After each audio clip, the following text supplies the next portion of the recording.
Hello, and welcome back to Restore and Planet Podcast with me, your host, Jack Cole. So today I'm joined by Michael Burgass from Biodiversify. So, Michael, welcome. Thank you for Thank you. joining me. And start by telling us a little bit about your background and the finding of the founding of Biodiversify. Yeah, sure. Thanks for inviting us on.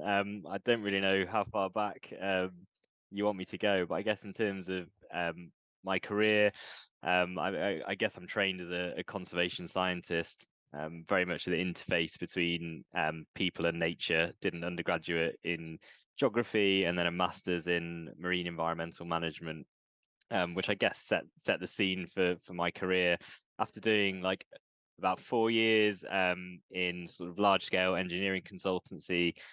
I got a little bit disengaged with it. I had a great time, spent, traveled the world doing field work in places like Azerbaijan and Georgia and Saudi Arabia and places like that, which when you're in your early 20s you're basically being paid to travel and explore and do interesting things.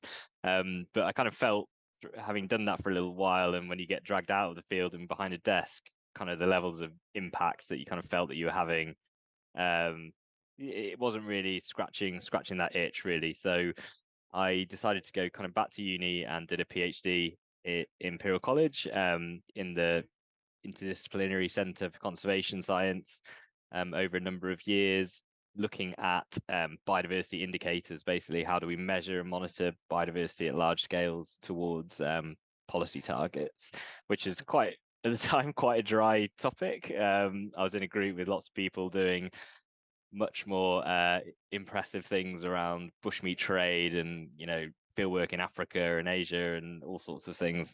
And I was mainly doing kind of computer modeling and theoretical thinking. But it stood me in really good stead, I think, for getting to grips with some of these problems that we have, in terms of like a nature positive economy, what that means, how do we measure it, how do we set targets, and what kind of spawned the idea to start Biodiversify, with Sam Sinclair, the other co-founder. We met during our PhDs, and what brought us together was, I suppose, the desire to make better decisions around biodiversity. Sam's a social scientist and did his PhD looking at how governments make decisions, and found lots of interesting social quirks to the systems of negotiations and, the knotty reality of some of these things. And from my perspective, having done a lot of data work, I kind of discovered that being right isn't always isn't always that helpful for changing people's mind or getting decisions. So we decided to bring our kind of skill sets together, in terms of how do we make better decisions, evidence informed decisions essentially, but thinking about social systems, thinking about data and ecological systems, and founded Biodiversify, with little more than an idea of, we want to do something in this space with a group of different people and take our skills out there. And that was just over 6 years ago now, and we've come quite a way in that time, I suppose. Perfect. Excellent. All right. And so tell us a little bit about the values that guide Biodiversify and your sort of overall ethos. Yeah, so I think, we've always been a mission driven organization, and by that I mean we're trying to affect change in the real world, trying to, reverse biodiversity loss essentially. um in terms of values, it's something that, we've really put quite a bit of thought into recently, in terms of how we work as a team, what we're trying to achieve, and why we do what we do. So I guess at the heart of what we're doing, we have, like basic quality and integrity as a really core value. We come from academia. Quite a few of our team come from academia, so being robust, doing things the right way, is very much at the heart of what we do. Linked to that, we've got innovation as well as probably our second core value. Again, kind of stemming from our academic side, but we know the world doesn't have all the answers to turn this problem around. So we need to innovate. We need to be smart. We need to bring others along on that journey, um, to get those answers basically. And then I guess the other really core ones is teamwork, collaboration, and knowledge sharing, both as individuals and uh, between companies as well, or our partners, our clients, these types of things. No individual entity or person is going to solve this issue. We need to bring like diverse skill sets together and work as a team to fix them, and be implementation focused as well. Like that's, as much as research is important, we need to work out how to kind of solve these problems hands-on. So that's something that we're increasingly working on as a business, and we're always trying to guide our clients in terms of what they can do, and what they're going to do. And then lastly, I guess, a really core part we're doing is compassion, and that's compassion for ourselves as people, compassion for the planet in terms of how we operate. But that's kind of built from the mantra of we've got a lot of work to do to turn the situation around. So we need to look after ourselves as well. We can't risk burning out, or being too short-sighted about things. It's going to be a long old road essentially. Speaking more specifically, what are some of the direct challenges that you're addressing? So more the sort of day-to-day of the work that you are involved with. Yeah, so as I say, we've been going 6 years, and like we didn't start out with such a clear plan. So we've been on a bit of a journey in terms of the type of work we do. I think when we started out, having come from conservation, we did a lot more sort of work with NGOs and academia and different types of consulting, and over time, we shifted into helping corporates a lot more. And essentially what we're trying to do is help businesses improve their relationship with nature and tackle biodiversity loss. It's not a topic that companies have really been required to think about, except maybe a handful of, say, extractive companies or infrastructure people who are essentially destroying nature to build things. They're the ones who have been regulated. Kind of retail or supply chain based companies haven't had to interface with nature or been required to think about nature in the same way, which is really starting to change now with a lot of new legislation, a lot more awareness of the impacts of the economy on nature. And so we're essentially helping our clients get to grips with the topic, understand their role in biodiversity loss, and help to turn that around and reduce their impacts. About sort of naming names, if you could perhaps speak to a case study, like one example of trying to get sort of into the details of it really so be it perhaps the supply chains that you've helped Yeah, of make course. So greener or something a bit more. yeah, so it's kind of the case that we can't talk about all our Of clients. It's kind course. of the nature of doing corporate work. But Yeah. we have been working with people like Primark for a number of years. And the journey that we've been on them, that started as an engagement which they were interested to understand how the business was impacting biodiversity.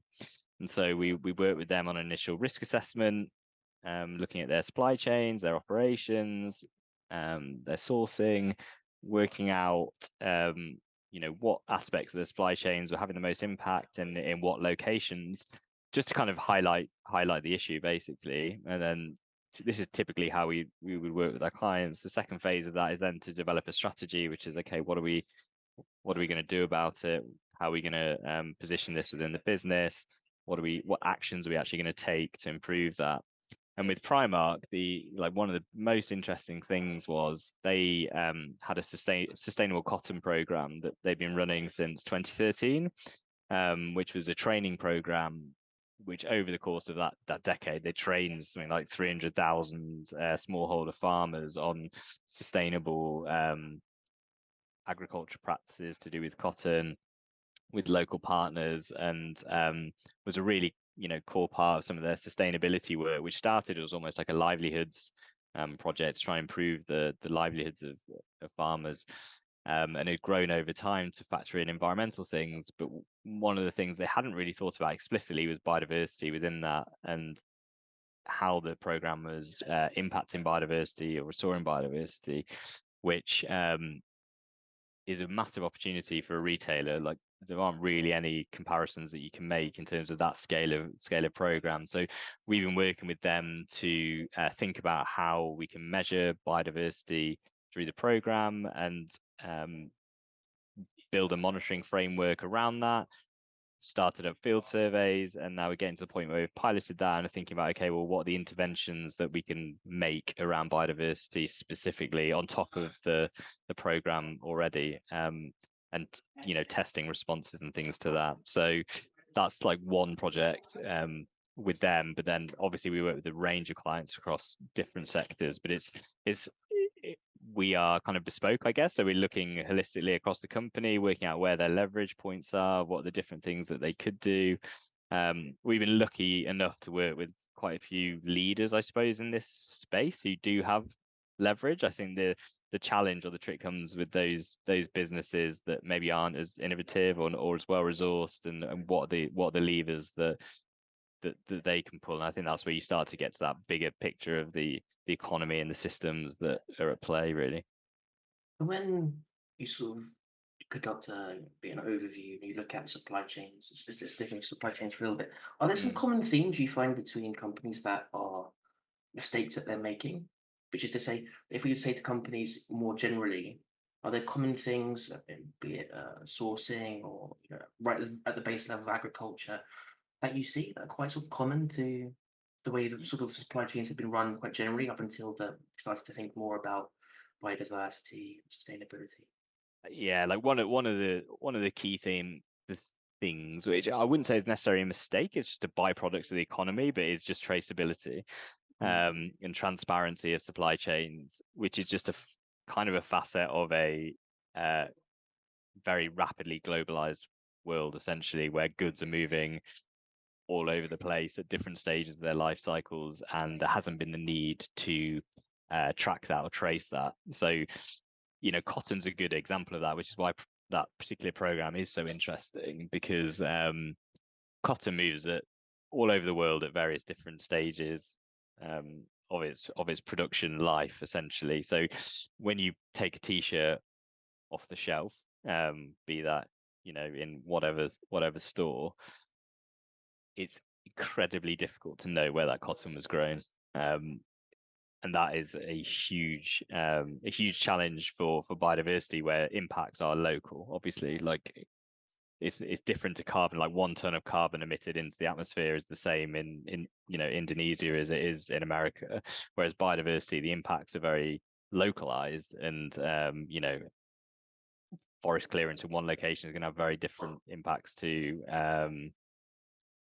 spraying pesticides, for example, in another. Like coming to a common theme of these things is very difficult, and so understanding where things are happening is really crucial. But with supply chains, it's very difficult to unpick for the vast majority, like where something actually originates from. Which is where, in the prime example, when you're already working on the ground and you can trace it from the ground up, it gives you that ability to actually enact some change, basically. And you've mentioned that, particularly in recent years, that legislation has been coming, and a lot of companies are, now updating their practices. So, what would you say to, or what do you do with policymakers more generally, and where are we right now? Are things really turning in a positive direction? What work is there still to do as well? Yeah, so we've seen a huge amount of policy really come in over the last few years, and I think that has been a big driver of companies doing more. The really big policy changes are coming out of the EU, I would say. Um, there's a lot, like particularly when it comes to corporates and supply chains as well. So there's things like the deforestation regulation from the EU, which is putting massive amount of focus on products being imported into the EU and their links to deforestation, having to be able to prove products haven't been linked to deforestation. Likewise, something called the due diligence directive, which again is about doing more due diligence around supply chains and products that are being brought into the EU.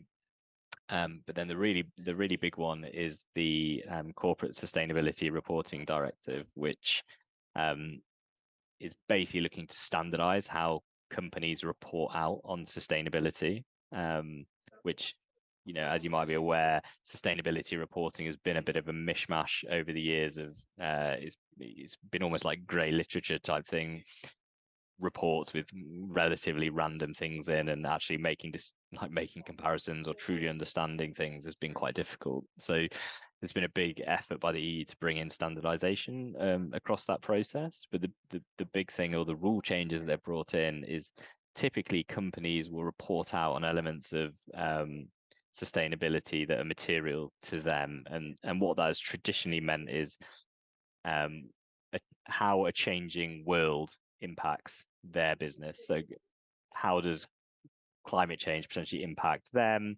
How does changes in sustainability legislation impact them? And the new legislation is basically saying not only do you have to report out how the changing world is impacting you, you need to report on what impact you're having on the world,